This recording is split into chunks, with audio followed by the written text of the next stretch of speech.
জুবিন নগৰ হিচাপে পৰিচিত হ'ল আমগুৰি পৌৰসভাৰ ২ নং ৱাৰ্ডত অৱস্থিত শান্তিবন।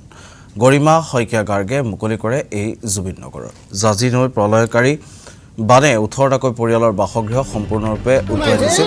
পৰৱৰ্তী সময়ত সমাজকৰ্মী মিষ্টাৰ বিটুৱে ১৮টাকৈ বাসগৃহ নিৰ্মাণ সম্পূৰ্ণ কৰে। গৰিমা শইকীয়া গাৰ্গে পৰিয়ালসমূহৰ গৃহ মুকলি কৰে, লগতে জুবিন নগৰ হিচাপে নামাকৰণ কৰে অঞ্চলটো।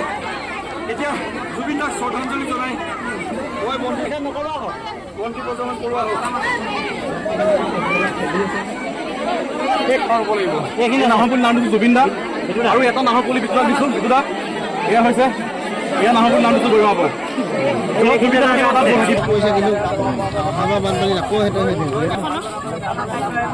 ইমান ভাল কাম কৰিবলৈ ৰাইজৰ কাষলৈ আগবাঢ়ি আহিছে আৰু ভাল কাম এটা কৰি জুবিনকো মনত পেলাই জুবিনৰ নামতে যে তেওঁ নিজৰ নামতো বা বেলেগ এটা কিবা নামতো তেওঁলোকৰ তেওঁ পৰিয়ালৰ কাৰোবাৰ নামত বা অন্য কিবা এটা ডাঙৰ নামতো কৰিব পাৰিলেহেঁতেন, কিন্তু তেওঁ জুবিনৰ কথাই যে ভাবিলে সেইটো আমাৰ কাৰণে এটা প্ৰেৰণাদায়ক কথা আৰু এটা শক্তিৰ কথা। এইখিনি মই গোটেই দিনটো আজি যেনেদৰে কৈ আছোঁ যে আমি সকলোবোৰ মাধ্যমহে, আচলতে এই শক্তিবোৰ সেই মহান আত্মা সেই মহান সত্তাই কৰাই আছে। এনেকৈ থাকক, সকলোৰে মাজত থাকক, সকলোবোৰ ভাল কৰি থাকক, এনেকৈ সৰ্বত্ৰ বিদ্যমান হৈ থাকক আৰু ভালবোৰ সদায় কৰি থাকক। মই সদায় তেওঁৰ লগত তেনেকৈয়ে কথা পাতোঁ। মই ভগৱানকো সেয়াই প্ৰাৰ্থনা কৰোঁ যে তেওঁ সৰ্বত্ৰ বিদ্যমান হৈ থাকক, তেওঁ সকলোৰে প্ৰাণত আজি যেনেদৰে আছে তেনেদৰে সদায় থাকক। আৰু তেওঁকো মই কওঁ যে সকলোৰে কাষত তুমি অসমীয়া ভাষাত যেনেদৰে আগতে আছিলা এতিয়াও থাকা, আৰু কোনেও যাতে কেতিয়াও তোমাৰ কাৰিকৰ কৰিবই লগা নহয়, সদায় তুমি থাকা তেনেকৈ। মানে কাৰিক আৰু আত্মিক সেই বস্তুবোৰ একো বেলেগ ধৰণে অনুভৱ নহওক, এতিয়াও থাকক। আপুনি দিনত কৈছিল যে জুবিন দাৰ শক্তি সদায় আছে, কিন্তু মাধ্যমটো সলনি হৈছে। মিষ্টাৰ বিটু এটা মাধ্যম জুবিন দাৰ পাইছে মই একো গম নাপাওঁ কেনেকৈ এইটো জেগা পালোহি, কেনেকৈ ইমান প্ৰতিকূল বতৰ লৈছে, এখন গাঁও হৈ গ'ল। একবাৰে জুবিন দাৰ আত্মাই যেনে প্ৰতিটো পদক্ষেপতে জুবিন দা জীয়াই থাকোঁতে মোৰ লগত আছিলে। মোৰ আজি অনুভৱ হৈছে জুবিন দা আজি নথকাৰ পিছতো মোৰ লগত আছে। মই বিশ্বাস নকৰিব, মই যিদিনাখন ঘৰৰ পৰা ওলাইছিলোঁ সেইদিনাখন মই যোৰহাট ৰৱেত এখন ঘৰ বনাবলৈ আহিছিলোঁ। ফোন কৰিছে ঠিকে আছে ঘৰ, কিন্তু আহি পাইছোঁ ৰাতিপুৱা 8টা বজাত গোটেই ঘৰখন বানপানী হৈ আছে।